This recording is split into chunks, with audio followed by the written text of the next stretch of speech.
Okay, this is just a very quick video. I want to go over the first concept you should understand when it comes to Microsoft's cloud, all right?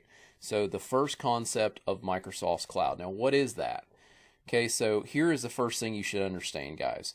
Things are constantly changing. This is not like it was 20 years ago. I've been in IT for over 20 years, and I can tell you that for the first time in IT, things have always been changing in IT, but in the cloud, no joke, things are constantly changing. This is not like with Windows Server where you'd have every 3 years or so something big might change.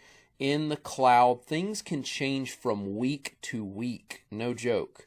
One week you could be using the Azure or Microsoft 365 and there's a button that's in a certain spot, and then the next week it's in a completely different place. Okay, they've moved it, all right?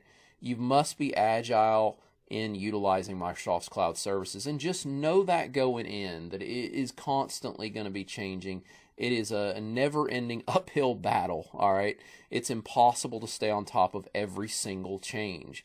And so that's one thing I want to point out to you guys right now. I do my darndest to stay on top of the changes that are happening in the cloud and in my course, but it is impossible to catch every single little change from week to week to week.